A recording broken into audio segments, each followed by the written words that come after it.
Ito mga kabakal, kukunin ko lang yung yung payment ni sir from New Jersey, yung sa Western Union. Sir, 1, 2, 3, 4, 5, 6, 7,072. Okay. So ito na yung payment ni Sir Gerald Nicolas ng New Jersey doon sa ating papadalang use oil stove sa kanya na customize. So thank you Sir Gerald for the payment. So ito mga kabakal yung payment ni Sir Gerald Nicolas. Ayan. Bali ayan yung sined niya, may sobra. Mabait din si Sir. Bali taga Haiti pala si Sir, pero nasa Amerika siya ngayon. Marami raw siyang oil doon kasi nagsa-sideline siya na mekaniko. Kaya bumili siya ng stove na use oil.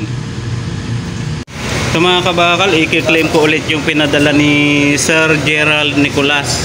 Bayad niya doon sa use oil stove na customized na pinagawa niya. Para maipaship ko na, mahal ang shipping 6,400 doon sa DHL.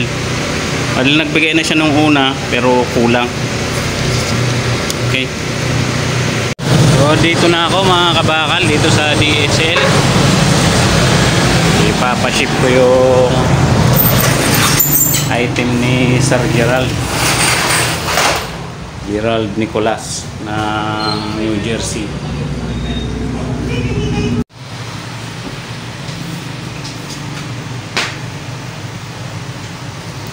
Dito na mga kabakal yung pupunta ng New Jersey kay Sir Gerald Nicolas dito sa DHL.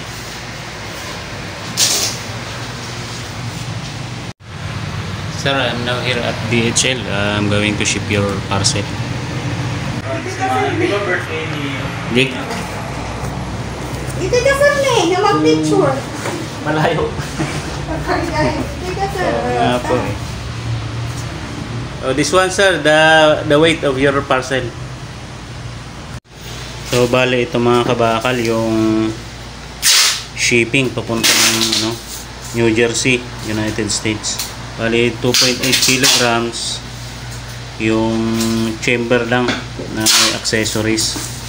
Bale ang bayad niya ay 6,988.67 dito sa DHL. So ang recipient ko ay si Sir Emil Tilusma. Pero para kay to, Sir Gerald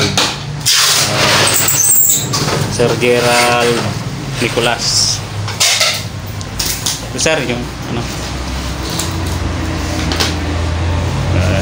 bali yung bali ito yung package.